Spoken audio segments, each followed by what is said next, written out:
Are you feeling overwhelmed by hormonal changes? If you're a woman, you're not alone.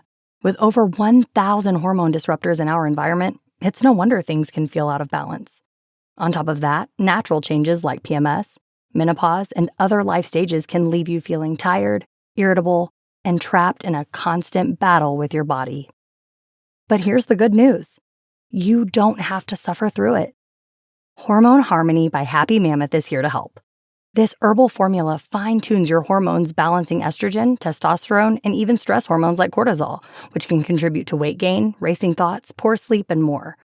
With over 40,000 five-star reviews and a bottle selling every 24 seconds, the results speak for themselves. Ready to feel like yourself again?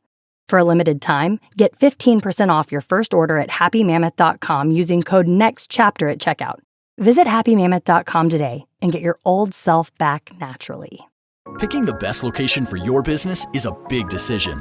That's why Middlesex County, New Jersey has dedicated business advisors to help you move here and thrive here. They understand the advantages Middlesex County offers. Innovation is here. Customers are here. Advantage is here. And you should be here too. Now is the time. Go to discovermiddlesex.com/thrive to schedule a meeting with a business advisor in your industry. That's discovermiddlesex.com/thrive. Coming up on episode 280 of Wheel Bearings, I'm back from CES with all of the interesting stuff that happened there in automotive space. Nicole has been driving the Mercedes-Benz AMG EQS, and Robbie rented a Kia Sorento. All that and more coming up next.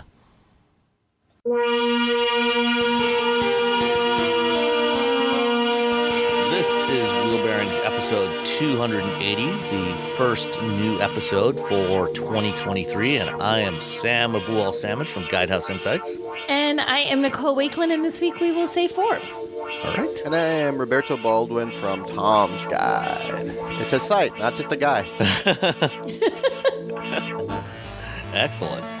All right, Robbie, why don't you go first? Oh, all right. So I didn't get a press car in. Instead, I went up to the mountains this past week, and I rented a Kia Sorento. So you wanted to get as far away from CES as you possibly could, huh? I did. It's the last few years. Last year, my wife walked into my office. She's like, "You don't have a job, right?" I'm like, "Hey." She's like, "So you don't have to go to CES?" I'm like, "Well, not really." And if I don't, she's like, "Yeah, they're not going to CES." And then this year was sort of the same thing. She's like, "You don't have to go to CES, do you?" I'm like, "Well, I can make a lot of money." She's like, So instead, I did That's exactly the kind of attitude I like from a partner. Yeah. So instead, I did exactly one article about CES, actually a video about CES, and then I went to the mountains. And I needed to rent a car, and we have our bomb cyclone or cyclone bomb, or I don't know. Bomb cyclone. Yeah. I think it's bomb cyclone. We're getting a lot of rain in a short amount of time, and then it's a dry day, and then a lot of rain in a short amount of time, and then it's a dry day. And like, hey, you want 5 inches of rain in a day? Yeah. So I had asked for an all-wheel drive vehicle to take up to the mountains. Our Hyundai is front-wheel drive. It has high-efficiency tires on it. That's no. The BRZ, dogs won't fit in it. The Jaguar, it's a Jaguar. But worse, it's an old Jaguar. It's an old Jaguar. So I asked for a 4Runner or similar, and when I got there, they're like, "Would you like this Kia Sorento?" And I said, "Yes, I would." And it was delightful. It's a Kia Hyundai Motor Group. Okay, so I built it. Remember, this is a rental spec, which means it's like it doesn't have much of anything. But I built the same car, and the most expensive thing was adding the white paint, which is like another $500. They charged you $500 extra for white paint? That's what Kia does. White? Because they have gray, darker gray, and then darker gray for free. And then and then you can get the white paint is like $445. So the car is $31,860. It was all-wheel drive, 3 rows. Obviously, we put down all the second and third row, put the dogs back there. They were happy. It's got an 8-speed transmission. It's got snow mode, which was nice because we actually did drive up to the snow, so the dog could run around in the snow, so that was nice. 17-inch alloy wheels. That's like these really nice, thick sidewalls was the I got on there, which is I think sidewalls need to come back. We need big, thick sidewalls because it makes the drive nicer. You have thinner, you have these little teeny tiny sidewalls. Guess what? Your ride quality goes. Your ride quality bad. goes down. Down. It's got a all-wheel drive, and you can get there's a center locking differential if you need it for whatever reason. You just boop. And this is Almost like a real SUV. Yeah, Who it's knew? almost like a real SUV. I really probably didn't even need snow. I mean, I was driving on snow, but I probably would have been fine without it. And I just put in the LX trim because that's the cheapest thing they got. It had lane keep assist, lane centering, but it didn't have adaptive cruise control. It had regular cruise control, which is whatever. I tried it for like a hot second, and I'm like, all right, I'm done with this. But overall, no, it's a nice car. There's lots of room. It was comfortable. It's a 3.5 hour, 4 hour, depending on traffic and weather, up to where we went. We went up to Oakhurst, and there's room for the dogs. Bowie had a little trouble like standing straight up because he's a German Shepherd with the seats down, but he's fine. We put a big blanket, and then they have a nice big bed that we put back there. They're very pampered dogs. This is for $32,000. If you're looking for a nice SUV, like just bare bones cheap, but you still have a third row, you still have all-wheel drive, you have a snow mode if that's a thing you have to deal with, and you have the center locking differential. I looked down, I'm like, oh, that's nice. Look at that. In a world where average transaction prices have gotten up to something like $48,000 in the U.S., that's a bargain. It is. It's a bargain. Always a bargain. Yeah, and I was getting like 30, about 28.5 to 29 miles per gallon. So. That's up and down, on the way there and the way back. I just put it in smart mode, where it puts it in eco mode or comfort or sport, depending on how you're using the accelerator. I'm not racing a Kia Sorento anywhere. Most of the time you're on the freeway, and then you're on back roads where it's raining like crazy, so it wasn't. I'm trying to envision you flying along in that with the dogs with their head out the window, ears flapping. That's the other thing is, the dogs, you can't just like take off, and So it's got a 2.5 liter 4-cylinder engine, so it's kind of a 100. It's not a huge engine, 191 horsepower, 182 pound-feet of torque. When you're in smart mode, there is. And now here's the thing: was when you get a rental car, for some reason, it seems like they never are checking the automatic transmission fluid. Because how it's like, sometimes you can kind of feel it slipping a little bit because they're not like they haven't flushed it. I feel like that's the last thing they do with rental cars. So I think there's a little bit, and this is like the last 3 rental cars I felt this on. But if you put in smart mode, it just switches between the modes. The switching can be a little.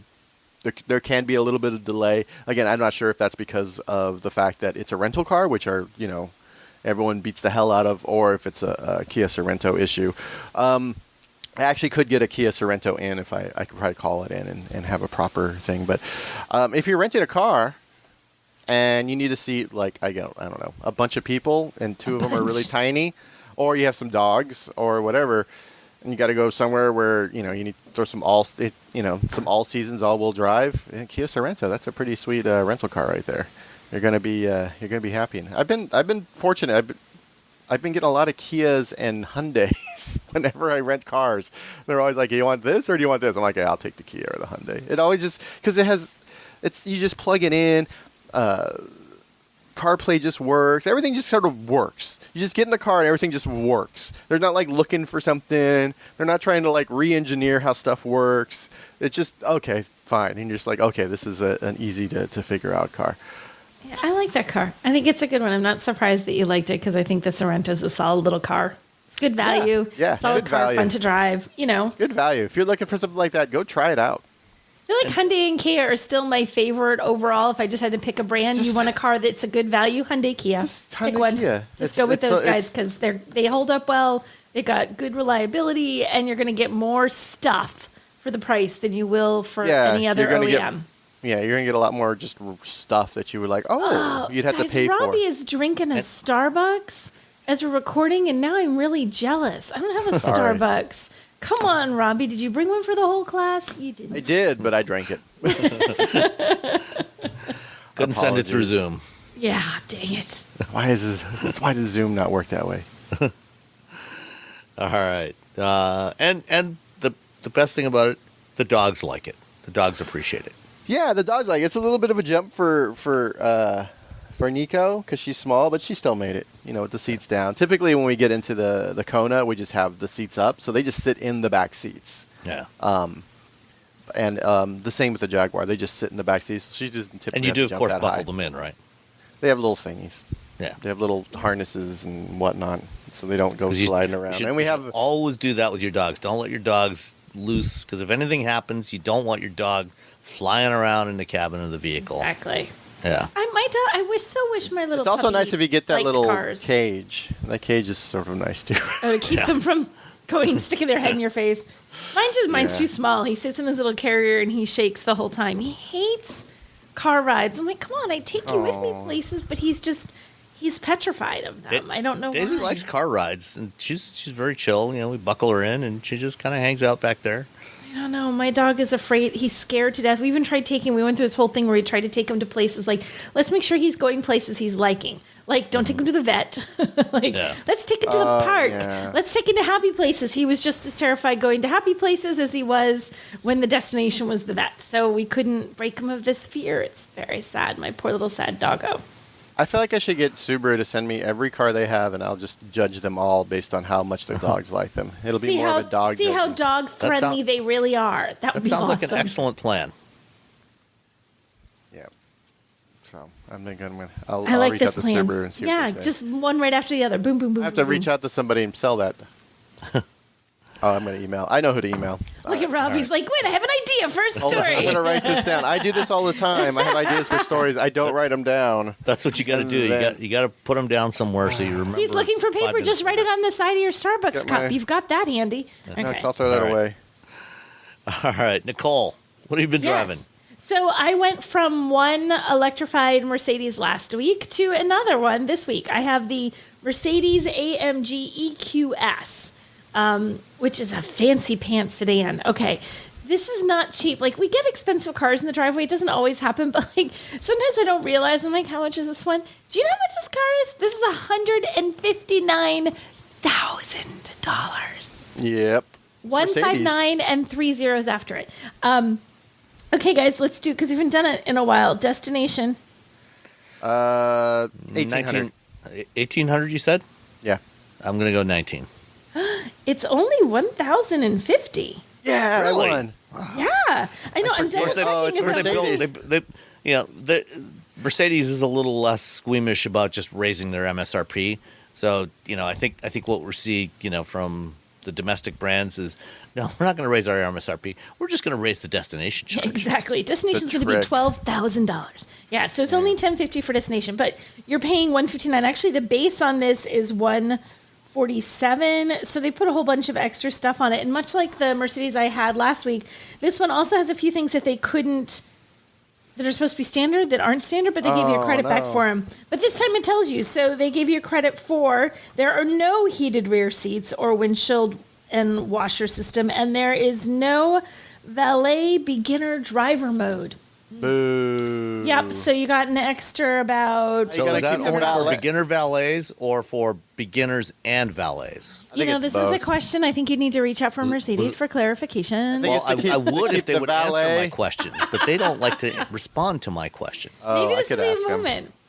They answer my questions all the I time. could ask them since I'm driving their car. I guess hopefully they'd answer me, right? Is it beginner / valet? It's or- actually technically valet / beginner. Okay, well, okay, So there it's you go. two So, people. All right. so in that case, it's probably valets and beginners. To keep them from doing burnouts in your Mercedes-Benz EQS. Can Your you $150,000 car.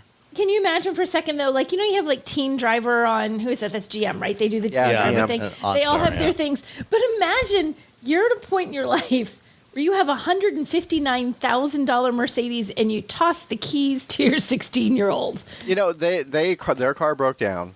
They still have to go to work at wherever they work. Maybe they work at a restaurant. country I worked club. at the country club, or a restaurant, or a farm, or I'm just thinking of things I worked at. Some sort of factory, some sort of underground coal mine. That's exactly where the children of people who drive a car this expensive would work. Your kid's got to have a job. You got to teach them some responsibility. Like, I'm rich doesn't mean you're rich. Yeah, exactly. You are poor. If anything, you should leave this house. If anything, you're making things worse for me financially.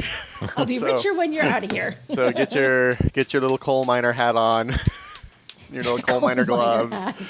You can take the EQS, but you need a shower before you get in. I was going to say that. I thought, oh my gosh, if you're a coal miner and you got in the EQS, you would destroy the interior in 30 seconds. But since this is, probably not going to happen. So what you have is 649 horsepower, 700 pound-feet of torque. It moves really fast. It moves really aggressively. You press the, I still want to call it gas pedal, and it shoots off into traffic like nobody's business. It is super fun to drive. And there's just something so cool about EVs because I know everyone misses the rumbly, roaring sounds of all their powerful engines. But when you just like stealth whoosh into traffic and you make no sound, it's pretty nifty in its own right. So that's kind of nice. You have a range of 277 miles according to ye olde EPA, and I was running at about that. I think I was getting like my range because I kept looking to see, because again, it's been kind of cold weather, but it was a little bit warmer. It was like in the 40s a couple of times this week. When I was getting out to the car, it was like 275, 276. So it was right like coming up, like it felt like I was in the range they were saying I was going to get. So this makes me happy. I didn't have to charge it every day, which is kind of nice because it just, again, it's that driving around town. Unless you're really going on a long drive, how often do you need that much range? I keep saying it, but I feel like people still ask me this on an EV all the time. Oh, but what if you run out? I don't. If I'm not going on a road trip, I'm driving around town, I know where I am. It's not like I drive 200 miles in the course of a day. That's just not happening. 80% of Americans drive less than 40 miles a day. Exactly. So, so, I mean, that range, you can get through most of what you need to for the day. This is 110% in every way when you sit down in it, a luxury car. The screens across it, it's not just a dashboard screen. It's like a dashboard that is a screen. It's just screen as far to the left and as far to the right as you can possibly look. There's nothing but screen in this thing. So you have your instrument cluster, you have your infotainment screen, and there's a third screen that's like over in front of the passenger, which when I first got in the car, it had a compass on it, which is super distracting because the compass spins, right, as you're driving. I'm like, what is happening on that last screen? On the passenger screen? Yeah, on the passenger screen. It didn't turn off the screen when you looked at it? I could totally say it. Ooh, that's not good. Yes. So so you could? Was it doing things? It had the compass. It had a look at Robbie's face. It wouldn't even turn on unless someone's in the passenger seat for me. Oh, you got a broken car. I don't know. Maybe I got a broken one. There is nobody sitting there. Maybe there was a missing sensor that's supposed to detect that. Missing sensor. So I have this passenger screen with like a compass on it, and the compass is like north, north, north, south, east. I'm like, so it was kind of bizarre to see that. So I can see why you don't normally see that. One of the things, though, so the ambient lighting, I just have to call this out because this was the most bat poop crazy thing I've ever seen in a car. So you have ambient lighting, and it's normally like, think like it's a line that runs along the dashboard and maybe onto the door panels, and maybe something on the center console lights up. You have a couple little things, and you can change the color to red or blue or yellow, whatever your heart likes. And then you can sometimes make it goes, it fades slowly from dark red to light red, or dark blue to light blue. These sort of subtle things that it's sort of like this. It's nice. It's ambient. It's not distracting. It's just a little color in the background, right? You guys have all seen this? Mm-hmm. Mm-hmm. Okay. Mercedes. You can set this, and I wasn't playing with this. My husband was, and I made him stop. You can set it to look like you're on the party bus inside of this thing as you're driving along. I turned the brightness all the way up. I set it so it's animated. It's a party. And then like 2 minutes later, I just sort of forget about it and just keep driving. No, I did not forget about it. And it could have been because he was like, let's make it red. Let's make it blue. And it was like, you have got to stop changing all the colors in this car. But it literally was like playing and blinking and pulsing and different colors. And I thought to myself, I'm like, I can't like look at my phone at a stoplight, right? Because then I'm distracted driving. But I can have the party bus for ambient lighting, and that's totally legal. Something feels very weird here. It was Party strange. Bus.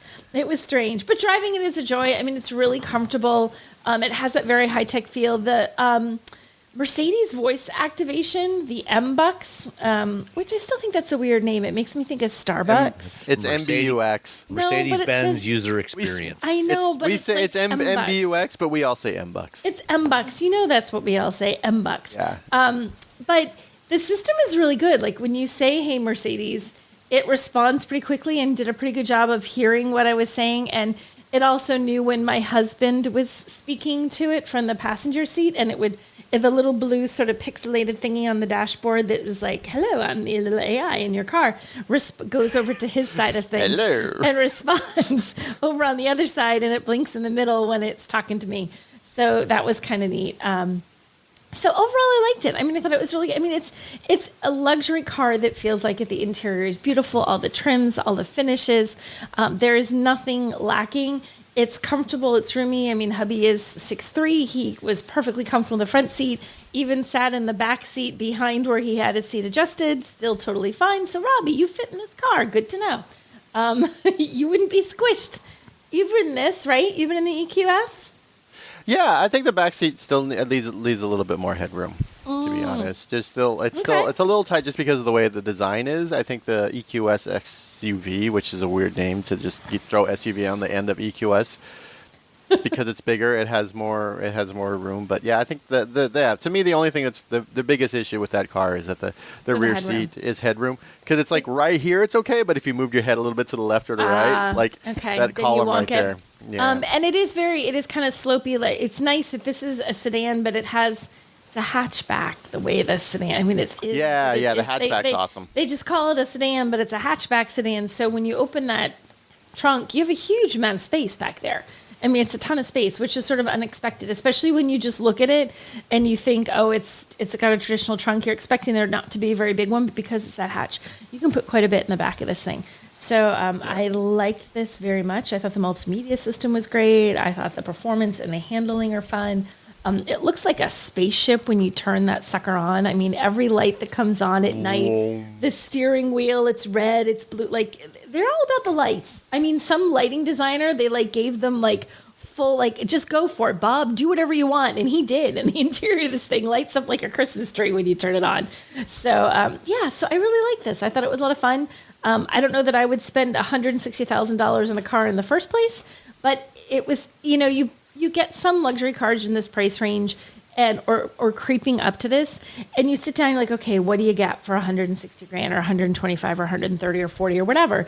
And sometimes you're like, okay, so this has a fancy name and it has a couple of fancy features, but nothing makes it really feel as special as that price tag says it should be. This one, when you drive this, when you sit in it, when you look at it, the features, the style, you think, okay, yeah, you know what? This actually feels like it should be a six-figure car that has all this luxury and all this technology. So weirdly, I'm going to say this was fairly priced, even though it's, well out of most people's budgets to buy something this expensive. Fairly priced for what it is. Yes, that's like you can get, your Kia Sorento is a great deal and it's not $160,000, but if you're looking at this kind of price range, this isn't one of those cars where you look at it and think, I have no idea why anybody would pay this much money for this. It doesn't live up to it. Nope. It lives up to exactly what that price tag says. You are not disappointed. You think, okay, yep, this is a car that should be it should come at a premium. In every way, it feels like a premium vehicle. Excellent. All right. Well, before heading off to Las Vegas for 4.5 days of CES, I was driving around in the Jeep Wagoneer L, Series 3 Obsidian, which is it is a big honking SUV. And this is where do you park it? Nobody knows. It's 12 inches longer than a standard Wagoneer, which is already very, very long. I think it's about 4 or 5 inches longer than a Suburban or long wheelbase Escalade.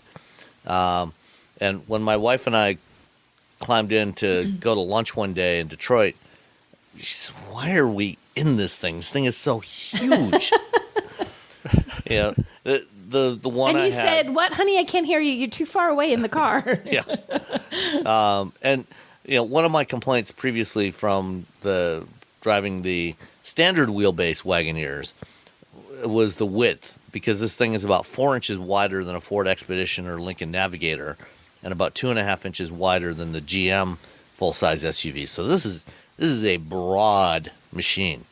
And for 2023, with the launch of the L version, the longer version of it, you get an extra 12 inches of overall length. I think about 6 inches of that goes into the wheelbase. The seats have not moved, so you get the same amount of passenger volume, but that 12 inches all goes to the cargo volume at the back, which, if you're going to carry 6 or 7 or 8 people, is actually very useful on a long trip. So there's plenty of cargo space back there. And even though the seats have not moved, they are still very voluminous. So the one that I had the second row captain's chairs. So you get technically 7 seating positions. There's 7 seat belts. I don't know that unless they're very slim or they're children, I don't know that you'd necessarily want to put 3 in the back seat, in the third row seat, but you theoretically could. If you have children, that's exactly where they should be, as far away from you as possible. Exactly, yes. But, regardless, if you have adults back there, they will have adequate legroom, adequate headroom, so that's not a problem at all. This is a big SUV. And in addition to the extra length for 23 with the L model, they have also introduced the 3-liter twin-turbo Hurricane inline 6 in 2 forms. There's the standard version, which is about 420 horsepower that you get in the non-Grand Wagoneers, just the standard Wagoneers.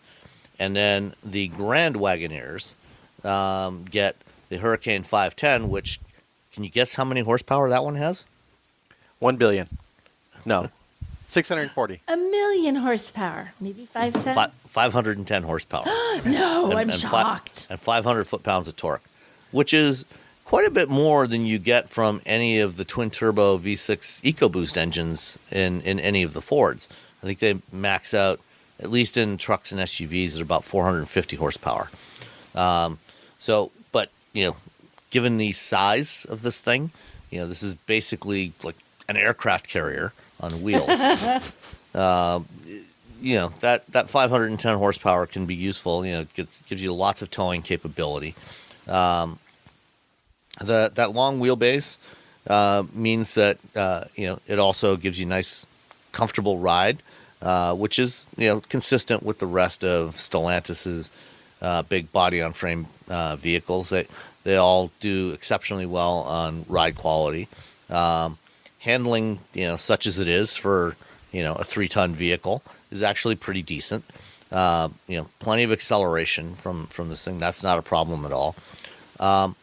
One of the arguments for designing this new engine to replace the Hemi V8s is for extra fuel economy. And technically they bumped it up by about 1 to 2 miles per gallon, depending on which variant you got, compared to the previous Hemi V8s. But this still isn't particularly fuel efficient. Well, you're shocked. driving around in a like a battle cruiser. Pretty much, yeah. So in a mix of highway, urban, suburban driving, I averaged just over 16 miles per gallon. Ooh! Wow. It's EPA rated at let's see, for the Grand Wagoneer L, it's EPA rated at 14 city, 16 combined, 19 highway. And so I hit the EPA label number, but that's still not terribly impressive. No. Then again, But you're hauling you're essentially driving a bus. So pretty much, Basically, it's a bus. Yeah. yeah. So if you can afford a Grand Wagoneer L, particularly a Series 3 Obsidian like I had, then you're probably not too concerned about the price of fuel. You don't think? No, probably not. I did not get a Monroney with this one, but the base price on the Series 3 Obsidian, actually, strangely enough, they don't even have the pricing for the L's on the Jeep website yet, on the build and price configurator. For the standard length Series 3 Obsidian Grand Wagoneer, it starts at $109,635. And I believe that all in, which is basically what this one is, it came with the $645 Midnight Sky exterior paint, which is a really, really, really dark blue that under most conditions basically looks almost black. I had a Subaru like that. It was a midnight blue, and I thought it was just a black Subaru for like a month. And then one day it was like, and then one day out in the sun, I'm like, oh, it's blue. Yeah. Like, wait, the color is different. And yeah, this one was also equipped with the second row seating group, which is the captain's chairs,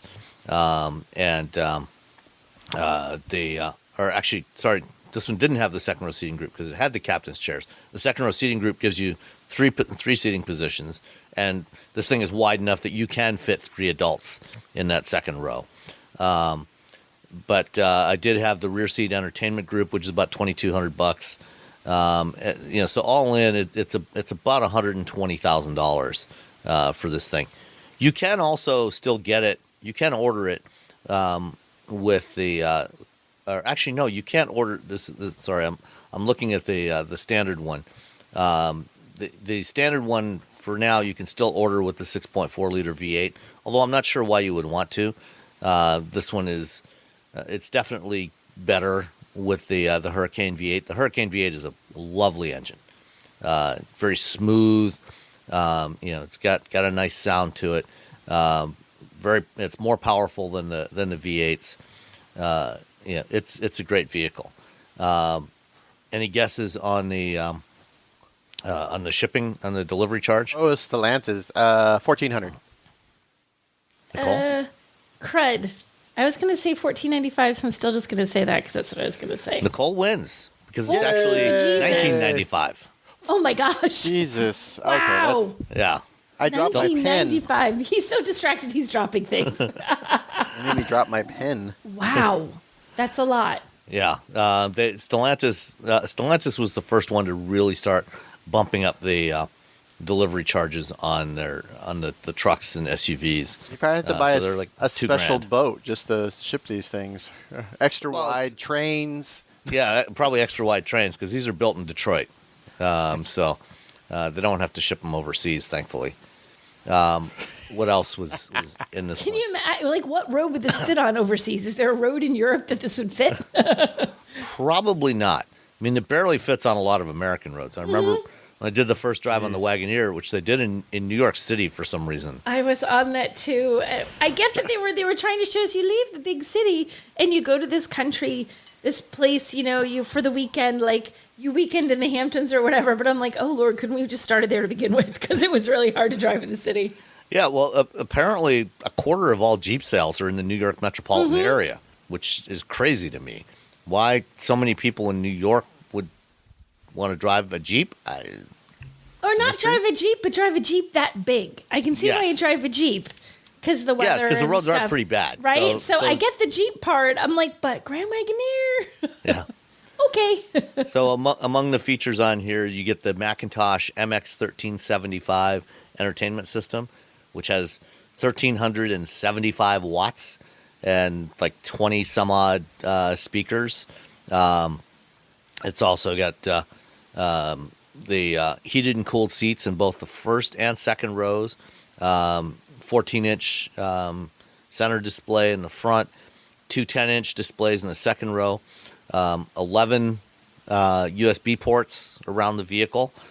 So you have USBs for everybody, and some people get a couple of spares as well. There's also HDMI ports for the rear seat entertainment. All the goodies are in this thing. So it's about $120,000 all in. As I said, not terribly fuel efficient, but if you're driving a battle cruiser, you probably don't really care. Especially a luxury battle cruiser like this. Battle cruiser. If I was in the market for a full size, 3-row luxury SUV, that was really 3-row and that could carry all the stuff that those people would need for a road trip, it would be a close choice between this and the Escalade, the long wheelbase Escalade. Escalade. How about the Navigator? I like the Navigator a lot, but I think the Escalade and the Wagoneer Are nicer. are a little bit better. They've got the air suspension. It gives them a little better ride quality. Oh, yeah. Certainly, if you anticipate doing anything off-road, the Jeep 4-wheel drive system, the Quadra-Track 2 4-wheel drive system, is going to take you places that the other two certainly aren't going to go. Mm-hmm. So, this is probably the optimal choice if you want something this huge. I personally don't anticipate ever needing to own something this huge. But if that's what you want, then this is a great solution. It's powerful, it's comfortable, it's fairly handsome, and especially in the Obsidian with the black grille and the black wheels, it's a good 3-row luxury full-size SUV. Yeah, I like it. I think it's great. I don't know why I would need a car that big. I try to think even when the kids were little and I had the maximum number of children and other moms and assorted stuff, I'm like, I still never needed a car that big, but it is cool. Yeah. Yeah, it's nice. It's nice to, if you need it, then it's nice to know that there's something like this out there. There's also the option, if you need the size, but you don't necessarily want to spend that much and you don't necessarily need quite as much luxury, the regular Wagoneer L, the non-Grand Wagoneer, is also available in the L with the 420 horsepower version of that 6-cylinder, and it's also really, really good. And it's a few tens of thousands of dollars more affordable. Yeah, saves you a few bucks. Alrighty. Did you know you can support Wheel Bearings directly? Head to patreon.com/wheelbearingsmedia and you can become a patron today. Your contributions will help fund the platforms and tools we use to bring the podcast to you. And exclusives and improvements are already on the way thanks to your generosity. So if you want to be part of an automotive podcast like no other, head to patreon.com/wheelbearingsmedia. We've updated the Wheel Bearings merch store, and now there's a whole bunch of new choices, new colors, new styles, T-shirts, sweatshirts, hoodies, hats, mugs, travel mugs, stickers, aprons, tote bags, you name it. You can get your Wheel Bearings merch at shop.wheelbearings.media. Go check it out. That's shop.wheelbearings.media. Smartphones have gotten way more expensive over the past decade, and all it takes is one impact on a hard floor to make you wish you had spent a few bucks to put a case on it. Going online without ExpressVPN is like not having a case for your phone, and it only costs a few dollars a month. Nicole, Robbie, and I travel a lot for our work, and we spend a lot of time in hotels, coffee shops, airplanes, and of course the Delta Sky Club. Connecting to the Wi-Fi in any public places with shared Wi-Fi puts your data at risk because bad actors could be intercepting what you send and using it to steal from you. It only takes some cheap hardware to intercept Wi-Fi data, and even a smart preteen can do it. Hackers can make up to $1,000 per victim selling personal information on the dark web. ExpressVPN stops the bad guys by creating a secure, encrypted tunnel between your device and the internet. ExpressVPN uses state-of-the-art encryption that would take a supercomputer up to 1 billion years to crack. I have ExpressVPN on all my devices, including a MacBook Pro, Windows laptops and desktops, and Android and iOS phones and laptops, or tablets. When I want to be secure, I just launch the app, click once to connect, and my data is secure. As I said, I travel a lot for my work, and I have to connect to countless public Wi-Fi networks in many countries. I have ExpressVPN on all my connected devices so that whoever else is on the same network can't see any of my data. That's important because I often have to check banks, credit card accounts, and transmit client data that might be sensitive, as well as filing articles on news that might be under embargo. ExpressVPN protects all of it, and I've been paying for my own account for years. Secure your online data today by visiting expressvpn.com/wheelbearings. That's EXPRESSVPN.com/wheelbearings and you can get an extra 4 months for free. expressvpn.com/wheelbearings. All you homeowners have unique needs. Some feel the need to leave up holiday decorations year-round. Others have the need to use their garage as practice space for their new metal band. And because each homeowner has unique needs, Geico helps you get the right coverage for your home and what's in it. That way, you get exactly what's right for you, even if your needs are unique. Get more with Geico. Have you ever killed a houseplant before? Don't worry, you are not alone. But what if I told you you're not destined to be a plant killer? What if I told you you could not only fill your home with gorgeous, luscious, happy, thriving plants, but live a happier life through caring for them? Hey, new plant friend, my name is Maria. I am a former plant killer turned happy plant lady and host of the Growing Joy with Plants podcast, where it is my life's mission to help you grow happy plants and thrive alongside them. Because when you learn to care for plants, you really learn to slow down, connect with nature, and nurture yourself too. Each week, I share expert tips, inspiring conversations, and soulful planty wisdom to help you grow a greener, happier life. So if you're ready to turn your plant struggles into plant joy and get the green thumb you've always dreamed of, search Growing Joy with Plants wherever you listen to podcasts and hit subscribe. That's Growing Joy with Plants podcast. Let's grow some joy together.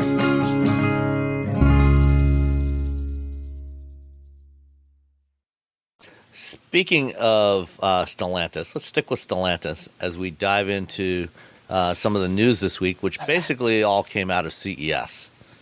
So first up, the Ram Revolution electric vehicle concept. This is a concept that is, from what I'm told, a very close representation of the Ram 1500 EV that is coming out next year. And in fact, we will be seeing that vehicle, the production version of it, in the next few months. We don't have to wait until 2024. It'll actually be shown fairly soon. And Yay. I had a conversation last week with Mike Koval, who is the head of the Ram brand, and we talked about some of that stuff. And after this segment, I will insert that in there. But what do the two of you think of the Ram Revolution concept? I think it looks really cool. I actually really like it. I think because it's cool. It's because all these everything that's an EV can't look like everything that's not. Like we've established, right? Is that the going design thing? It must look like it came slightly from the set of a Star Trek movie. It has to be a little bit like out there, and this definitely has that. I like the styling on this is just unique and different and cool. I hope it looks this much like this when they build it. This is what the Cybertruck should have looked like. You really blew it over there. So, Like, Just make it's. I mean, if you look at it, it's like it's got those like very like those sharp edges that they showed off and everyone got excited, and then that truck still isn't available. Meanwhile, this is Ram, who far later than say Ford or Rivian. This will probably be on the road before the Cybertruck. Literally everything's going to be on the road before the Cybertruck, to be honest. we'll have moved on from EVs by the time the Cybertruck is on the road. so Hydrogen will finally be working correctly. So from a design perspective of the electric trucks that we've seen so far, the Lightning, the Rivian R1T, the Silverado, the Sierra, the Cybertruck, and this Ram, where would you rank those? I still like the Rivian the best. I like the Rivian. I think I like the funky look of the Rivian. Are we just talking style of it? Like how it looks? Just aesthetics. I like the Rivian because this is right with the Rivian with me though, because the Rivian looks very different. It's very definitely a truck, but it's that truck of the future. The F-150 Lightning's a little bit more tame. You don't know that it's the Lightning, really. Yeah, it's an F-150. Like, you don't really know that it's something different unless you start looking at badging, which is also, I guess, has a certain appeal. I don't know. This one might do a little more. It's like a skosh, just a skosh. That's real fine. Like, that very distinct measurement of one skosh above the Rivian for me. That fantastic. That one shot they have from the top with the roof, with that huge, just gigantic glass roof. Imagine what that's going to be like when you're inside that truck. The styling on this looks really, really slick. I don't the whole greenhouse thing. It looks too small. It looks like it's really like it's like this squat little area Yeah, on top of this really long skateboard. It's like this I think I that's like one it. of the things area. that'll change for the production truck. No! I suspect the I roof line will be like it. if you got Oh, if the you got roof into this line. truck, Yeah. you wouldn't be able to see like the 3 cars sitting in front of you right now. Well, you wouldn't be able to see the 3 cars sitting in front of you, but I'd be able to see this. No, you'd be sitting lower because the way that it's You so think it'd be- squat no, I and think it's it'd so be fine. long. No, It's look, got- I'm it sure does I have just kind of a moved the little chopped look. seats up. We Like moved you're the not going to be seats able to up. see anything. Like we can't see anything out of like trucks right now. You can't like that's why when you're in the drive-through, like all the big trucks are like a car length behind the car in front of them because they can't see anything. You can't tell where it Yeah. is. And Can't this order truck, them you'd be over. like, whoa. It just, yeah. Well, but besides, it just looks a little. I wish they just. I know it looks like a chop, like it's it's an '80s hot rod, but I don't know. It just and I think that the proportions are slightly off. I think that's one of the things that will change on the production truck. I think that will be a little bit taller. Oh yeah. Now, the other thing is, on some of these electric trucks, especially the GMs and this one, unlike the Ford, which keeps the standard cab proportions of an F-150 because it's the same structure. This one, they have moved the bulkhead forward. They've shortened the front end, so you are going to be sitting a little bit closer to the front end. So you might be able to see an extra 6 inches in front of you compared to a traditional gas truck. Yeah, and you're yeah. still up pretty. That front end is still pretty tall. But one of the things that changes with it. Well, first of all, unlike the GM trucks, this does have a separate cab and bed. It's not a unibody like the Silverado and Sierra EVs. So it does have a separate bed, although it's the way it's designed, it kind of wraps around the sides of the cab, and it kind of looks like what you get on the Honda Ridgeline, which is actually all one piece, but they put that seam in there to make it look like it's 2 separate pieces. So it's kind of weird. But according to the folks at Ram, this is a separate bed, but it does have a midgate like the GM trucks. Yeah. And the inside, the seats are mounted on these tracks. They call it the Ram track system. So the seats and the center console are mounted on these tracks, so you can move the seats around back and forth independently. And then there's actually a third row of jump seats mounted on the midgate. So you could, with this one, because it doesn't have a second row bench, it's got the way the concept is configured, it's got 2 separate seats in the second row, and there's 2 more jump seats behind that, so you can have seating for 6 in there, or you can fold down that midgate, and then the center console is removable, and there's a pass through from the cab into the frunk, and then you have the midgate. So they say that with the center console out and the pass through open and the midgate down, with the tailgate closed, you can put in objects up to 18 feet long. Wow. Because it basically stretches from right behind the front fascia to all the way back to the tailgate. So you can take like big chunks of wood. Yeah, giant pieces of wood you could carry around. Yeah, if you Pieces of wood. need some 18 foot long beams, you're good to go in this one. I put a 10-foot long beam once in the BRZ. I made it work. Jeez.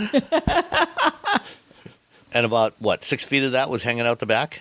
No, you had to go all the way to the corner, and then you had to put the rear seats down, and then the front seat, like you had to lean it all the way back, and then out over the passenger window. So I had to wrap up the mirror so it wouldn't get all scratched up, and it worked. All right. Well, it worked. That was even more. It worked. It worked. I didn't Everyone drive on the lived to tell freeway. tale. Yeah, I didn't drive on the freeway, but it worked. So what else we got on this one? There's a split. They call it a multifunction tailgate. It's not quite like GM's 6-way tailgate. It's just split in the middle, so you can put it down like a standard tailgate, or it splits in the middle and you fold them out sideways. They're hinged out sideways, and when you do that, the floor of the bed can actually extend back, and then you've got there's fold in. Gates. There's basically like a couple of fence pieces So you can have that extra long bed, so you can have like 8 feet in the bed. See, that's cool. I like that. Yeah, and it has a that's little pretty it neat. has a little brake light right there. Yep. That's like underneath it. So when you do that, you still have brake lights. So that's pretty dope. Because sometimes you need more than 5 feet. And this is all based on the Stella frame architecture, which is Stellantis' architecture for big trucks and SUVs. They're not giving it any specs on it, except that the concept, at least, is dual motor. And they had a chassis out on the show floor at CES. And it's an 800-volt architecture, so it'll charge at 350 kilowatts. Yeah. And they copy GM's claim of being able to add 100 miles of charge in 10 minutes. So presumably it's going to have a similar size battery, somewhere around 200 kilowatt hours for the longest range versions of this. They have not said anything at all about the range extended version of this, as to exactly how that's going to be configured. The interior, there's two 14-inch displays in the center. There's the top one, which can actually move up and down, and then the bottom one, which can be put in 3 different positions. So you can basically kind of slide it up like the display in the Lucid Air, or you can remove it entirely and use it as a tablet. There's a work surface for to put a laptop or whatever on there that you can fold out. There is no instrument cluster. There's just the heads-up display. Oh, okay. And He's like, so wait. you do get a HUD, which is good. So you get all the information in front of you. So no standard instrument cluster. No idea if that's going to be the way they do it on the production version. The steering wheel is kind of squared off, kind of like a Corvette steering wheel, and it's collapsible. So at some point they're planning to have a level 3 partial automation system, so you can go eyes off and hands off on the highway, and that steering wheel will fold over and pull away from you, so you have extra space there. And the RAM boxes. They've got a new version of the RAM box. So you guys are familiar with the RAM box, right? Yeah, just the little things that run along the bed to put all your stuff in. Yeah, so you put all your assorted tools and stuff, in these boxes along the edges of the sides of the bed. The RAM boxes on this thing are even bigger. Basically the entire side of the bed flips up, and you have this giant box there. Sweet. Wow. Some pretty cool stuff. I mean, I think once they have like the production version, I'm gonna like it more. Yeah. I think once so. the production design, I think I'm gonna like more with all the stuff. I mean, I know some of the stuff is they're probably still gonna put an instrument cluster, but I think everything else I'm gonna like a lot more. Yeah. And then what I thought was one of the coolest features of this thing is the RAM charger system. So this is not reviving the old Ram Charger SUV of the 1970s, but instead, this thing is equipped with wireless charging, wireless inductive charging, and most wireless charging systems for EVs, you have a transmitter pad that is bolted to the floor of your garage, and then you have to drive in and maneuver the car over the charging pad. So that the receiver pad on the vehicle is directly over top of that, and then it'll start charging. The RAM charger system has something that is basically like a tethered Roomba. That's robotic. Just buzz underneath your car. When you pull into your garage, assuming you have a garage large enough to fit this thing. How big is it? Did you see it? It's about the same. It's roughly the same dimensions as a current Ram 1500 crew cab. Okay. No, the little thingy, the little Roomba the thing. charger. Yeah, it's I'm like, wow, that's pretty big. Roomba. It's probably about 20. Like one of those automatic. Yeah. Like the automatic lawn mowers. Yes. Oh, it's about yeah. that size. Okay. So it's got a cord coming out of the back that and as it moves around, as it moves away from its source, the cord comes out and then it automatically retracts, so you don't have this cord sticking around all over the place. And basically, when you pull in, it pulls in and finds the optimum spot right underneath the charging pad on the bottom of the truck. Ooh, so you don't have to worry about lighting it up. That's pretty cool, actually. Yeah, it is. And then, like for a fleet, they could have, if they got 20 trucks, they could have, 8 or 10 of these things, and it can come out and move to the next truck as soon as it's done charging. Or, in your home, if you got a couple of vehicles in your home, you could have one of these that automatically goes and charges whichever vehicle needs charging. It's a pretty cool solution. If it moves, okay, so first of all, to me, this is like, I used to cover the Internet of Things, like, lights and all that stuff. And after a few years, I was like, you know what? Just flicking a light on and off, that's not that hard. Yeah. So I stopped covering the Internet of Things because it was just, it's most of it's dumb. I feel like, unless, if it does a thing where if I have 2 Rams and it'll charge one and it's like, okay, this one's done, and then move and then go and charge the other. If right, it does that's what I'm that, saying. Cool. If it doesn't, who cares? Yeah, because me plugging my EV in every day, not that big of a deal. It's not it's not the hardest part of your whole day. Again, it's like the flicking the light switch on and off. Like I telling my phone to turn on the light that I could, get up and just turn on. But I think for a fleet, where they've got a whole bunch of vehicles. It would be cool if it could just draw, like, it's like, zzz, okay, you pulled in, like, there's 20 cars or 20 trucks. Like one could do like Does 3 yours, trucks and at a time, yeah. Yeah, then it just buzzes down to the next one and buzzes down to the next one and buzzes down to the next one, and no one has to be there. It just does its thing. Yeah. That'd be kind of nifty. That's cool for fleets. If they had to get one for each truck, then you're like, no, they're just going to make the guys plug it in. Hey, you, plug that in. So that's the Ram Revolution pickup, and we'll be seeing a lot more of that in the coming months. And I will drop in my interview with Mike Koval right here. All right, Mike, thanks for joining me today. Got some big news coming up tomorrow with the reveal of the Ram Revolution pickup truck. And obviously, Ram is not the first to market with an electric pickup truck, which is coming next year. And this obviously is not the production truck. It's a preview, I guess, of the direction. But from your perspective for Ram, what are some of the goals that you're trying to achieve as you get ready to introduce an electric pickup truck into the market? Well, thanks again for having me. And I would say that a couple of things. Here at CES, this is really the kickoff. We are officially in the race, if you will. And it's a shame that we don't do more concept trucks just in general. It doesn't seem like we do them much anymore. But, when Ralph and I, we knew how big this evolution was to our brand, to the Ram truck brand, but also to Stellantis more broadly. So Ralph and I decided to develop this concept, and we sent our designers and engineers, we affectionately refer to them as rebels, but basically said, look, guys, go back into the dome and dream big.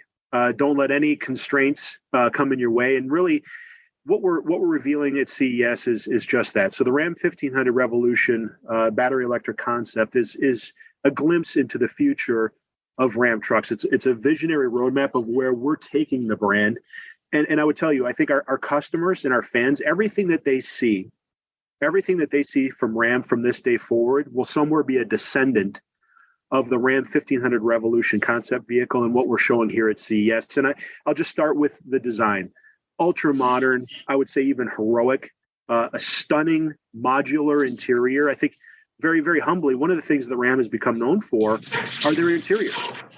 They're comfortable and quiet, the attention to detail. Imagine that electrified. We're going to bring all of that DNA into that particular product. But what I think is most important, so this concept truck is loaded with tech, advanced mobility features, and of course, it will be ultimately leading into the start of the actual production vehicle, which is not that far away, Sam. You flip the calendar to 2023, our SOP for the actual Ram 1500 battery electric vehicle is next year. And so that window has shortened. We're in the game, and believe me, we're in the game to win. But I think what's really important is our approach. Ram is going to do things a little bit differently. We're not going to follow the other guys. We're going to bring a fuller portfolio of electrified solutions to the market. Because for me, and when we've been talking to our engineers and designers, for us, electrification is not a one-size-fits-all thing. And one thing that our customers have told us time and time again, they said, guys, please do not say, we're open-minded. we're more open-minded than we ever have been to considering electrification in our pickup trucks, but do not sacrifice, do not compromise on the attributes we care about most, which historically, of course, towing and payload. But as we go into the future, it's more about range and charge time.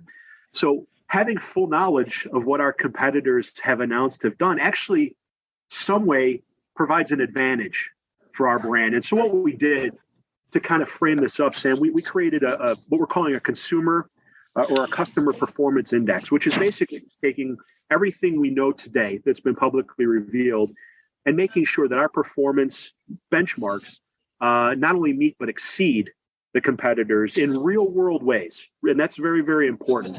And so we think that when we bring our vehicle to market from 2024, it will be at the intersection of when the demand is there and the market and the infrastructure are more mature. So our suite of solutions, we're going to do things a little bit differently. We are going to pay more attention to what we think the real world needs are for the electrified buyers. And if we think it's actually going to be at a really, really good time when we think about that sort of adoption curve as we move into this electrified future. So as an example of that, I think one of the big things that's been a challenge for the F-150 Lightning, it can certainly tow a lot. It can tow 10,000 pounds easily, as I think any electric truck can, but it just can't do it for very long. Is that one of those things that you're talking about that you see as something that you need to address as part of your portfolio? It's 1,000% yes. 1,000% yes. And that's exactly. And we decided one other thing that I would say Ram did a little bit differently maybe than the other guys. We fanned out across America last year, went to something like 20 or 25 cities on this Ram Real Talk tour. And really what it was a fireside chat at various events with prospective owners, current customers, but actually our engineers and designers were in attendance at many of these. So we got to hear firsthand everything from benign to a bird. It was perfect. I want to hear the good, the bad. You don't want an electrified truck? Great. Tell me why. So we've kind of pulled all of this together. And the takeaway, the key takeaway is that, and it came back to this every single time, we're more open-minded, but don't sacrifice on those core attributes. And range is a big part of that, to your point. So knowing that, we have a different suite of solutions, I think, than the other guys. And that's really going to help differentiate Ram when we come to market from 2024. I think it's going to give us a big competitive advantage. So on the concept that you're showing this week, there's some really interesting design features. Starting first off with the overall look of it, it's certainly it's a shift from where you are today with Ram and a continuing transition from where the Ram design language has been going since the T300 debuted in the mid 1990s. Is this the direction that for the Ram brand that we're going to see going forward with the tuning fork lighting signature and just the overall look and feel of the truck? Yeah, I think when we and by the way, we have plans to reveal the actual production Ram 1500 battery electric vehicle very, very soon, as in the next couple of months. So today's at CES, this is the kickoff. This is the concept. Everything from this moment will be a direct descendant in some ways, and I would say starting with the exterior appearance, Sam. And I think when you see, and I for understandable competitive reasons, I don't want to get too much into it because we're not that far away. So we'll be sharing more as we get a little bit closer. But you're going to see influence from there. You're absolutely going to see influence from the concept to the production battery electric vehicle. But we're not eliminating our current in market lineup either. So this is in parallel, right? So we do think the electrified styling has to be a little bit different, of course, has to stand out, be a little bit different from our current range. And I think you'll see some of that when we reveal it. But that's not far away. So that's the idea. So you mentioned earlier, the interior, I think you mentioned the Ram track system, which stretches from the bed into the cab and even into the front. Can you talk a little bit more about that, and how that works? And is that something that we can expect to see in the production truck, a system like that? Yeah, let me just talk a little bit about the spirit. So we're calling it our one space environment. It's really about modularity. So the seats themselves will be on exactly what you said, the Ram track. They'll be able to swivel. They'll be able to pivot. They're removable.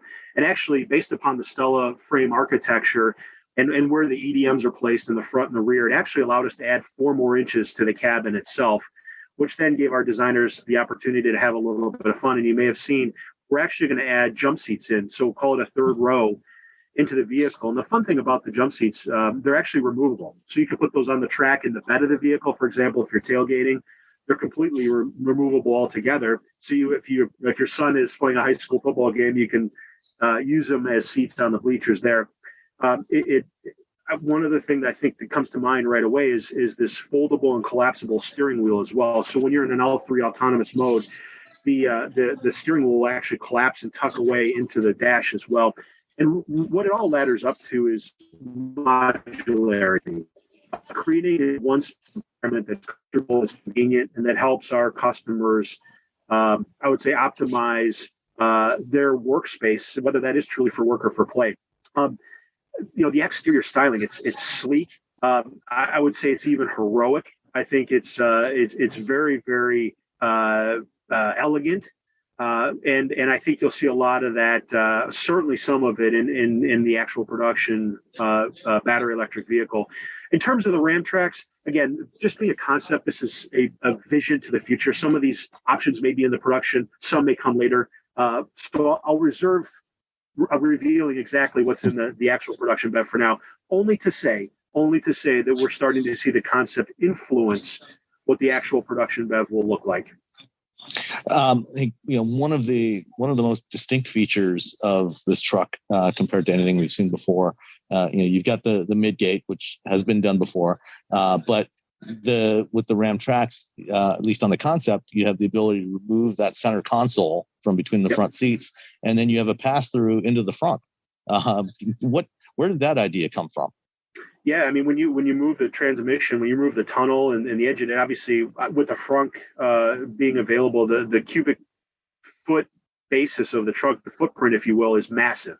It's a cavernous frunk, and you can actually put an 18-foot piece of lumber, for example, in the vehicle enclosed. So from the very front of the frunk all the way through the bed of the pickup with the tailgate closed, 18 feet. So our customers, of course, will now be able to carry more cargo more safely and more conveniently. But it was these creative solutions that when you start from basic,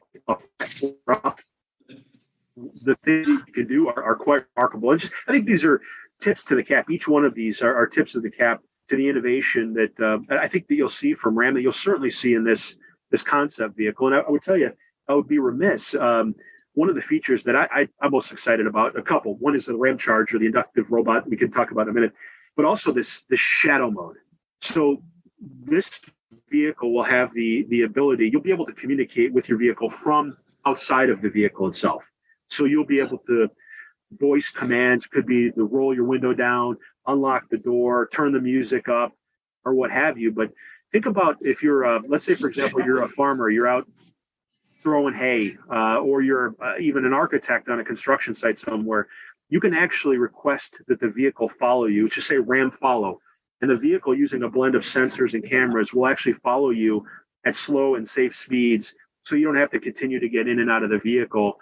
It'll be right there. I say by your side, it'll be behind you. But just another, I would say, innovative feature that I think you'll see from Ram. No, the other thing is the Ram Charger. So much of this is about the customer experience. We want this to be frictionless. If I almost ask myself, how is Ram going to change my life? How can I make your life easier, more frictionless? Certainly one of the elements in there is charging, the inconvenience of charging, the lack of understanding. There's nothing to be scared of. One of the things that Ram is going to do to make it just a little bit easier is we are going to offer the Ram Charger, which will automatically detect who you are. And when you pull into the garage, say, for example, it will automatically place itself appropriately underneath the vehicle, and it will actually maximize efficiency with your charge time as well. So in off-peak hours, for example, which I think will help with the total cost of ownership. So a couple really innovative features and developments I think that you'll see more of from Ram going forward. Yeah, the Ram Charger in particular, I think is a really interesting idea because obviously, with inductive charging, you really need to position. Anybody that's tried to put their phone down on a charging pad knows that you have to mess around with it. So that the charging transmitter, the floor part, which is normally on most of these systems is fixed in place. This is going to be kind of like a Roomba that when you drive into your garage, it's going to sense where the receiver is on your truck and then just automatically position itself in just the right spot. That's a very practical way to describe it. Think of it that way. It's like a Roomba. In fact, I think dimensionally, it's not far off, to be honest, from a Roomba. But that's the idea. And you have to do nothing. It's you pull into your garage, into your normal place, and it basically takes care of everything else for you automatically, seamlessly, and frictionlessly. Is that something we can expect to see in production in the next couple of years? I think it's fair to say that you will see that from look, we're obviously, that's the beautiful thing about Stellantis, right? We're a global, Ram is more global than ever. Historically we've been focused on North America only and so proud of what we've been able to do in some of the international markets. But one of the beautiful things about a global company as Stellantis is that you get to leverage all of the brands, all of the different technologies that are coming from both sides. So I think you're going to see that from our company, certainly in the next few years. Yes. All right. Well, we're about out of time. Any final thoughts you want to share? Yeah, just this is the kickoff. This isn't the end. It's very much the beginning. Ram EV tech news throughout 2023, leading to the start of production for our Ram 1500 BEV in 2024. It's not that far away. We have a lot of big news, and I think this is a good way to start. So thank you very much for your time. Thank you for your time, Mike, and have a great day. Thank you. You too. All right. Bye-bye. Bye.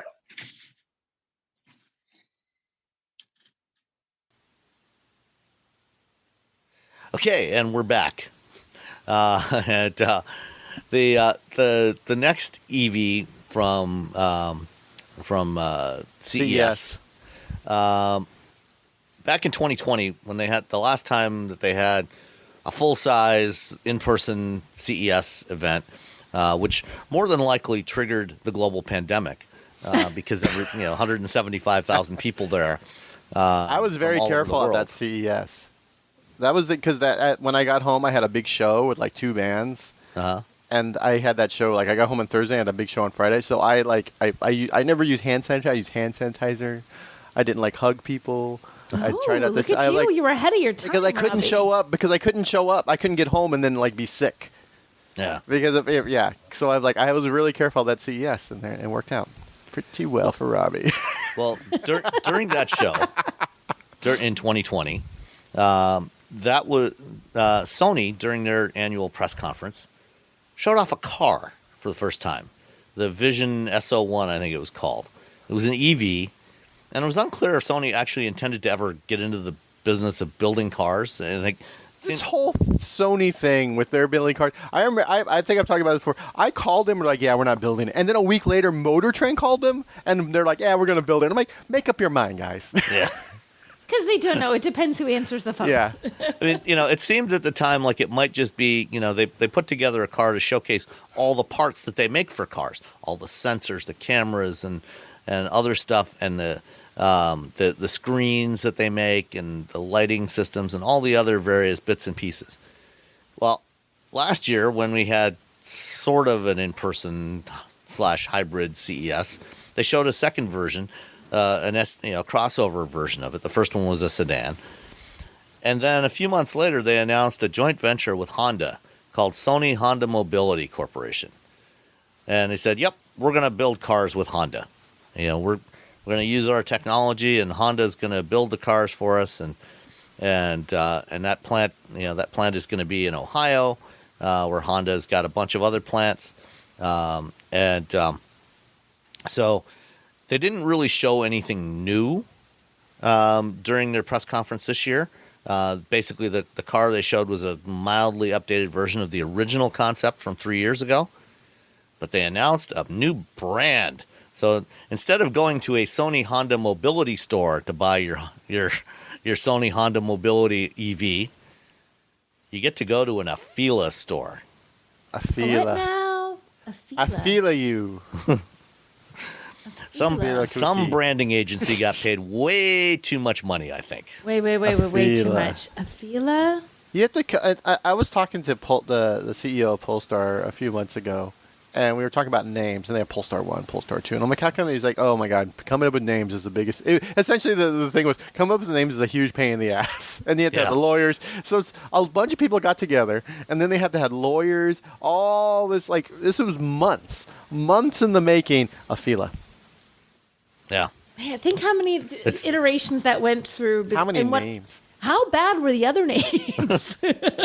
Well, the problem with trying to name stuff, especially something you're going to sell globally, is words have different meanings in different countries, which is a true problem. So you got to find something that doesn't mean anything to anybody.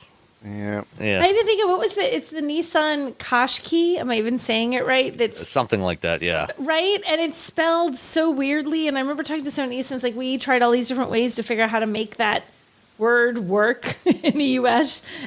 and no combination of letters ever rolled off the tongue the way they wanted it to sound. So they just went with Rogue Sport. Pretty much. Rogue Sport. Yeah. So coming in 2026, electric cars from Afeela. Afeela.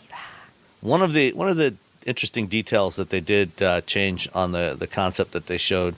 Actually, I'm not sure if it was on the original or not, but it's certainly on the one that they had there this week, is they have a media bar in the front. So a lot of EVs have these light bars across the front.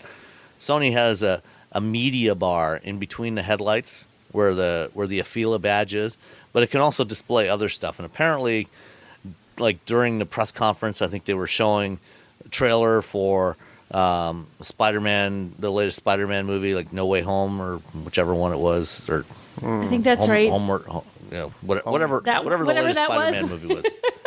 Spider-Man. And and on the website for the vehicle, they show it displaying a charging graph. So it shows you what the state of charge is when it's plugged in, so you can see if it's done or not. So there's some interesting stuff you could potentially do with that, but I don't know about that name. Afeela. We'll just get used to it. It's just will we, Robbie? Will we get used to it? I mean, we gotten used to the word Prius. No, we haven't. Which sounds a little bit like penis. We have not. Oh my gosh, I never thought that. Oh, there you go. Thanks, Robbie. Thanks. No, Afeela. I just think of Afeela Cootie, and now I'm like, all right. Okay, so that's Afeela.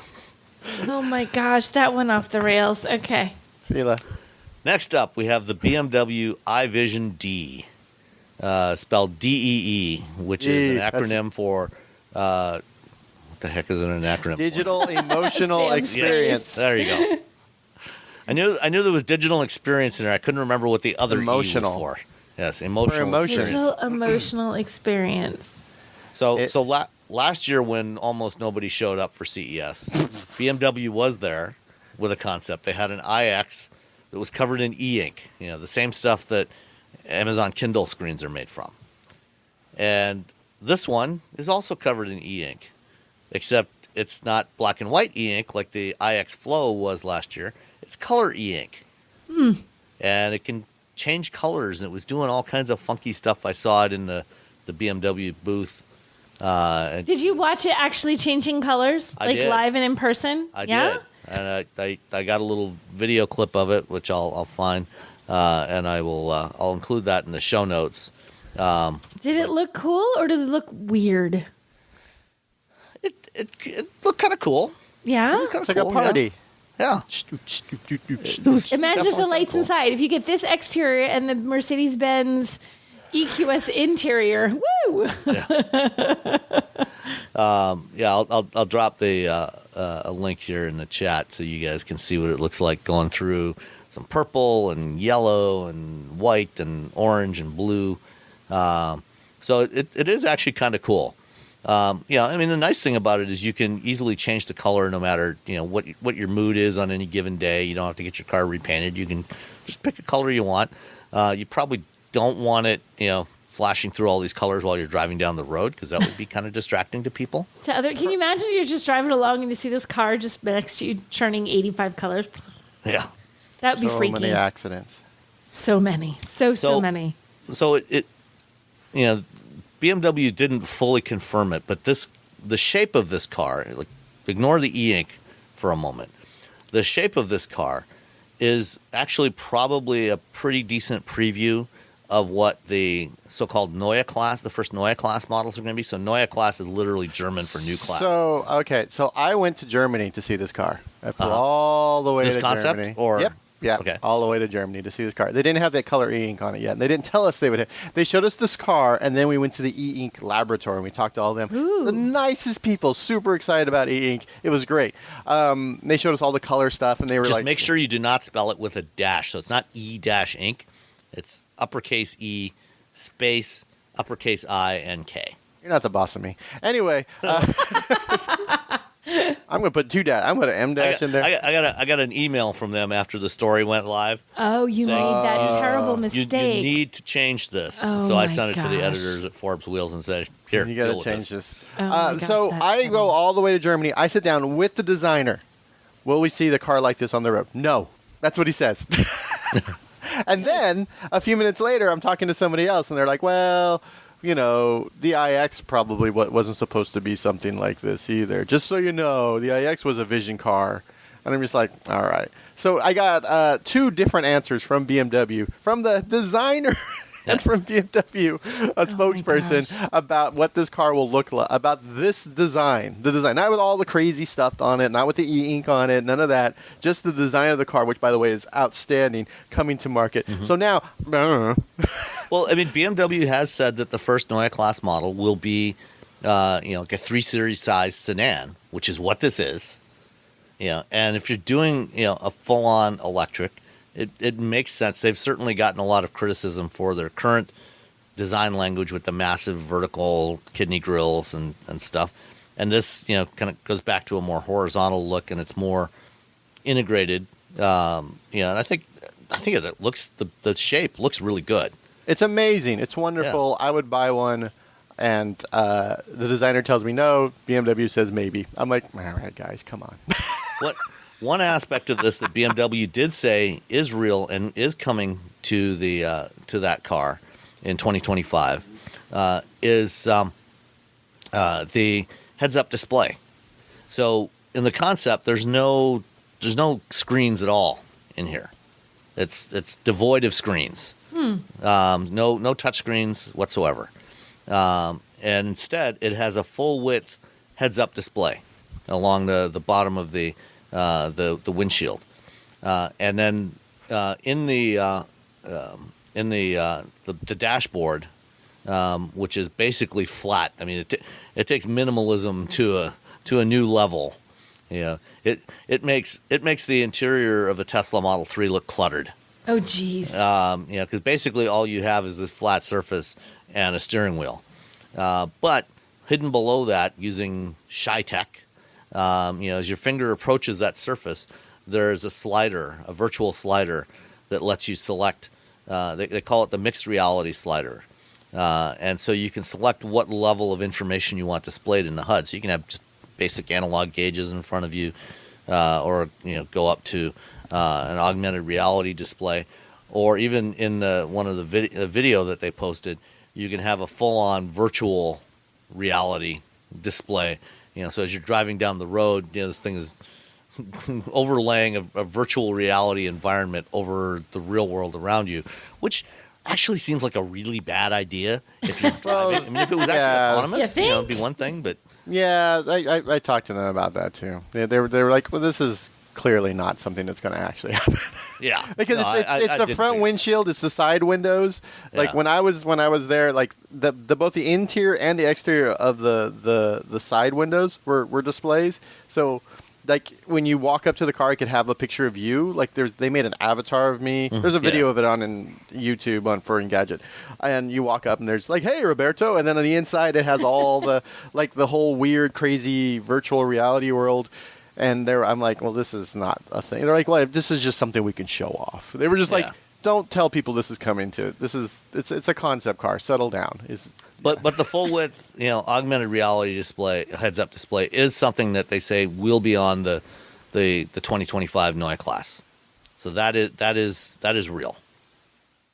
And that's coming. And I actually saw on Friday morning, I was at a demo with Morelli, and they were demonstrating something very similar to that. They had an interior buck with a full width heads up display, very similar to what BMW showed. So they may well be the supplier for the system on the Neue Class. But yeah, I mean, we're going to see these kinds of full width, these larger heads up displays coming from more and more manufacturers in the coming years. As long as they don't get in the way and I don't have to look down while driving, that's great. Yeah. Well, and and I think if you're not going to put an instrument cluster in there, a traditional instrument cluster, then you do need to have at least some kind of heads up display. You have to, yeah. And also just make this car. Yeah. Just make this car. That's all I care about. I don't care. You can make it with like a tack, like an analog tack. I don't care. Just make this. Make the D, just so I can make the D. BMW, make the D. This would be the best 3 Series since the E36. Oh my God, you're right. Would. It'd be so great. This and Hyundai make that hydrogen thing. I forget what it's called. Yeah, both of those cars. Both of those could come out and they could battle each other. We could do head to head. Like, what a wonderful world we live in. If only. If only we can get both of those cars on the. Which one would? Who would I throw money at? That's the. Who would I throw money at? There's so many Who cars. would get my monies? These concept cars that I would like. Oh, I would totally buy this. I remember. I drove the ID buggy around Pebble Beach, and when I got back, I talked to one of the PR guys. I'm like, if you price this under $30,000, I'm just gonna buy one. I don't care. It doesn't have a roof, doesn't have anything. I want it. And he was just like, oh, yeah,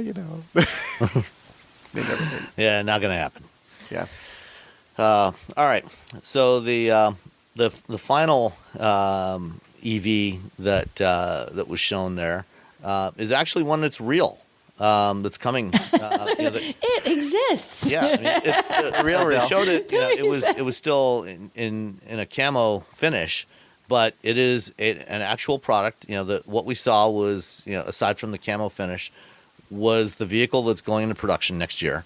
Go Volkswagen, showing a real thing. It's the VW ID.7, which is the production version of the ID Aero concept from a couple of years back. So I will include the link to the ID Aero in the show notes, so you can see basically what this thing's going to look like without the funky QR code digital finish. But that finish that they put on this thing is pretty wild. Apparently, it's something like 40 coats of paint. Whoa. And within, like, so it's not a wrap? No, it's not a wrap because it's actual paint. There's a somewhere in there, there's an electrical layer. It's a special kind of paint, too. So they can actually change the colors of it. So it's kind of like e-ink, but it's not e-ink.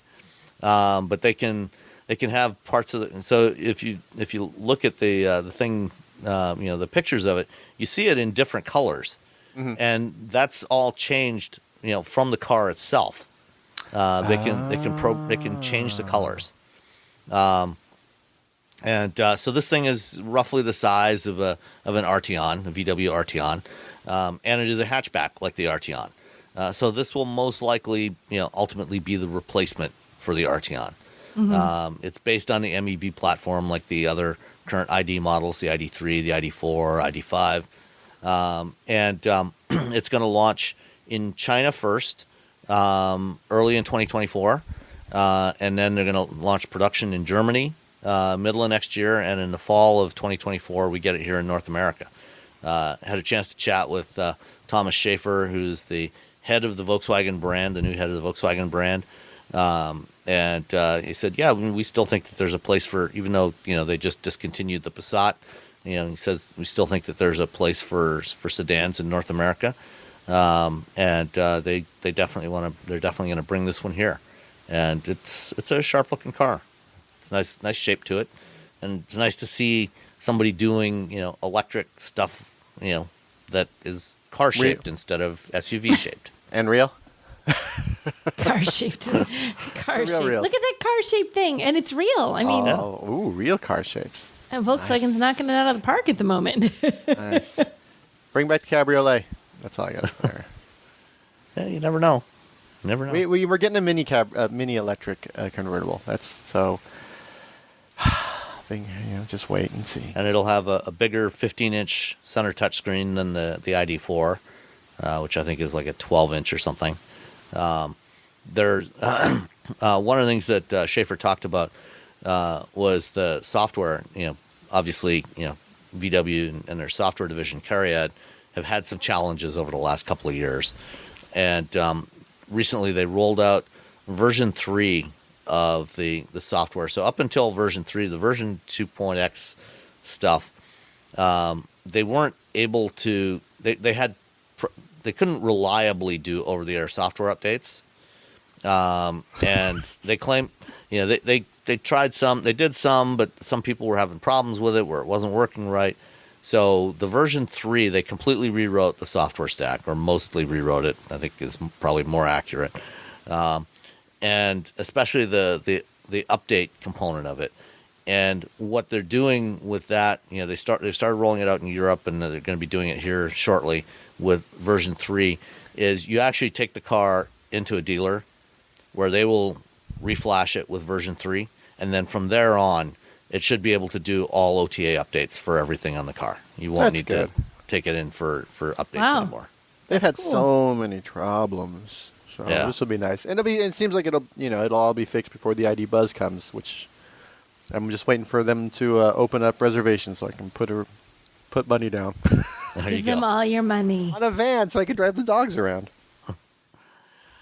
All right. So that's the ID Buzz. And, it's funny. ID7. Sorry, I messed you up. Yes, the ID7. And this thing, they were supposed to do the reveal event at a site on a dry lake outside of Las Vegas, about 30 minutes outside of, away from the Strip.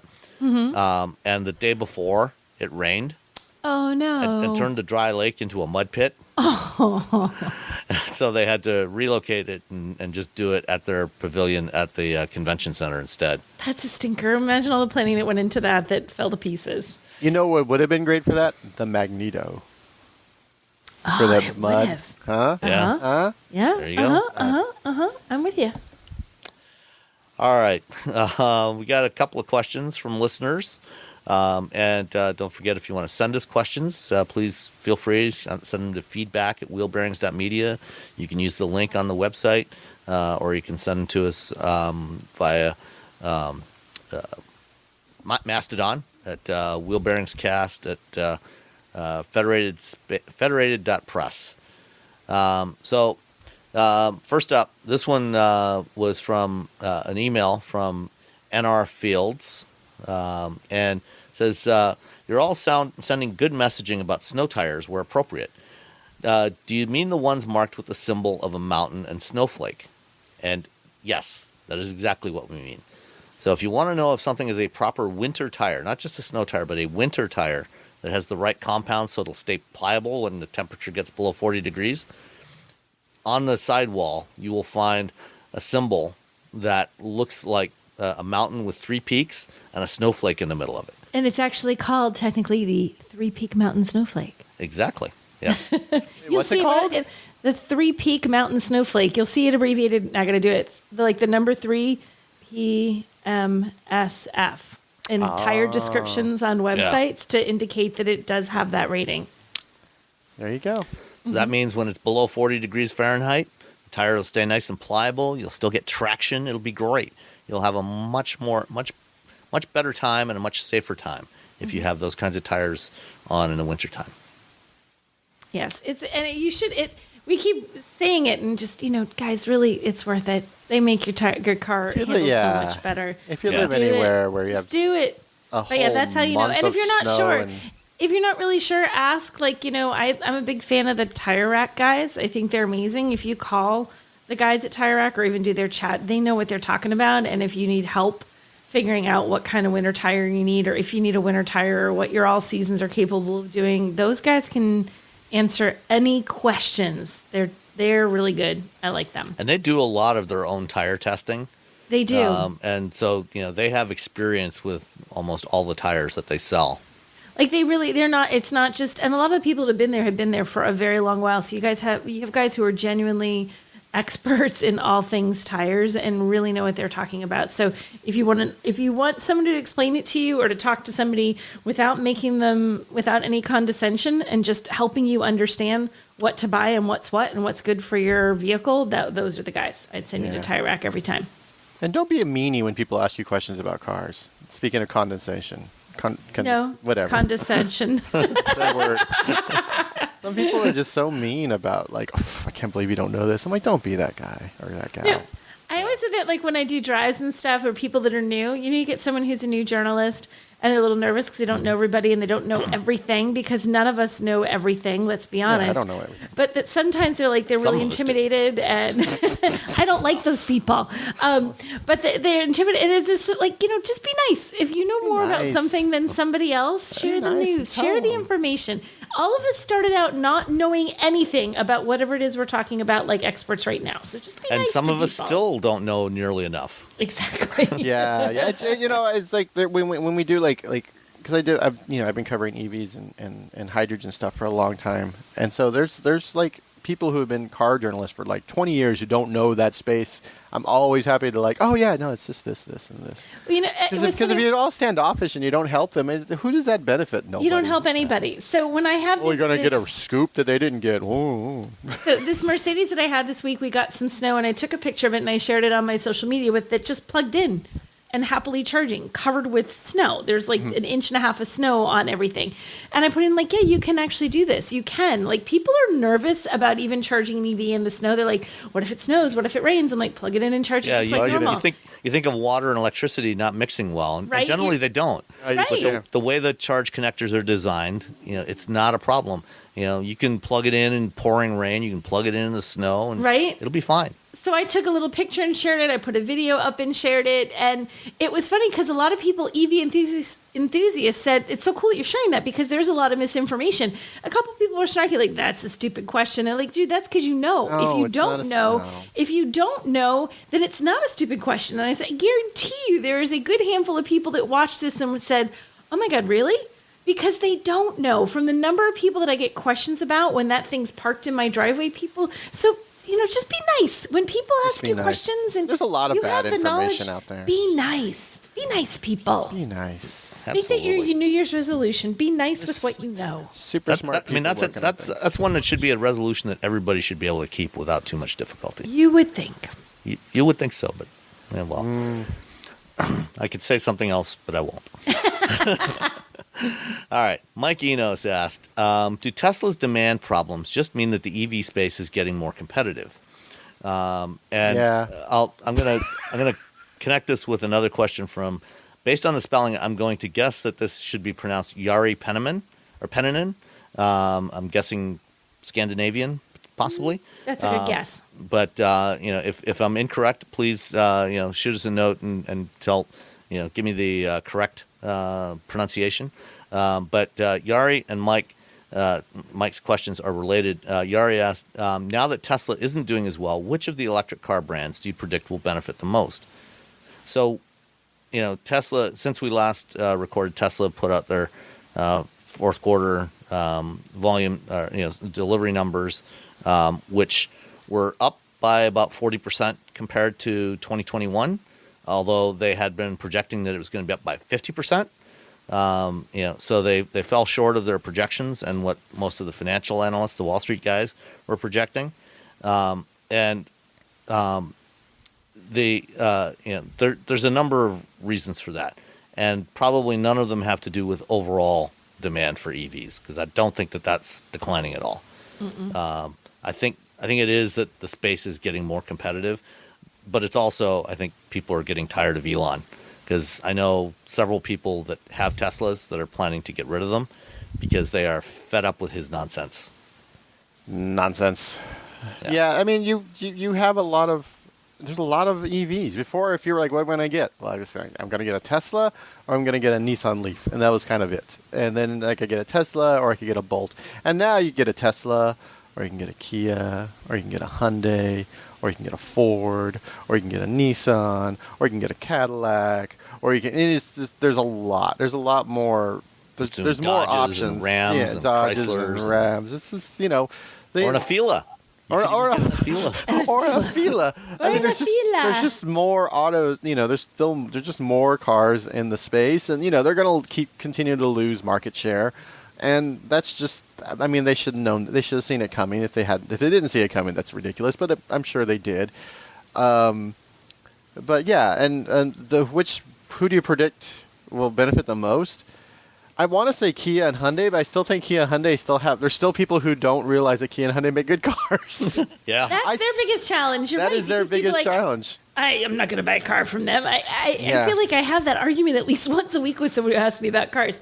You'd really recommend those? Yes I would. Very good. Yeah, I think that they're not battling like that their current cars aren't good. They're battling that their cars from 20 years ago were bad. Yeah. Yeah. I think Ford's probably going to be doing really well. GM, the Bolt is doing really well. I think a lot of the American automakers are probably going to do really well as they, as they introduce more cars. And I think Kia, as more and more people drive Kia and Hyundais, and they finally talk everybody into the fact that they make good cars, I think they're going to do. I mean, it's tough to beat them when you're driving. I'm curious EVs. to see how far they can sort of divide this market as they're coming out with all these EVs, because there's still a lot of people who aren't ready for various reasons to buy one. There's some great reasons to buy an EV, and there's some great reasons where it's not the right car for you, especially if it's your only car, depending on how you drive. Really, it's not the right car for everyone. So you wonder if the small chunk of people who are willing to buy an EV right now, and it's growing, but really, really slowly. Well, it's growing a lot faster. I mean, we've gone from 1.5% EV market share in 2020 to 6% at the end of 2022. I know, but that's still a very small considering what you had for EVs available in 2020 versus what you have for EVs available now in terms of your number of choices, and that amount of growth over 3 years. You could only divide that so far up. Like, what, you know what I mean? I'll be interested to see at what point it's like, okay, everybo's selling 5 because they just start selling, and there's too many options out here now, and not quite enough people ready to buy in. I think both will continue to grow. The amount of people who want to buy it will continue to grow as more available, because as more show up on your street, and as your neighbor gets one. I mean, we can sit there and yell at people all day and say, buy it, you should get an EV. Your second car should be an EV. They're going to listen to, Judy across the street who bought a Mach-E, or Bill down the block who bought an EV6, because they'll be like, man, I never have to go to the gas station. I don't have to deal with that shit anymore. I mean, the fact that my wife doesn't have to go to a gas station at 11 o'clock at night because to fill up the gas on their BRZ is outstanding. She just comes home, plugs it in. Again, my favorite story is that she didn't know gas prices had gone up because she hadn't been to the gas station in a year. That's awesome. She's like, did you know gas is $6 a gallon? She's like, what's happened? So, all right. Well, thank you, everybody, for sending in your questions and for continuing to listen. And don't forget, like I said, if you want to send in questions, feedback at wheelbearings.media, and we will try to answer them every week if we can. And we'll talk to you next time. Bye, everyone. bye. All you homeowners have unique needs. Some feel the need to leave up holiday decorations year-round. Others have the need to use their garage as practice space for their new metal band. And because each homeowner has unique needs, Geico helps you get the right coverage for your home and what's in it. That way, you get exactly what's right for you, even if your needs are unique. Get more with Geico.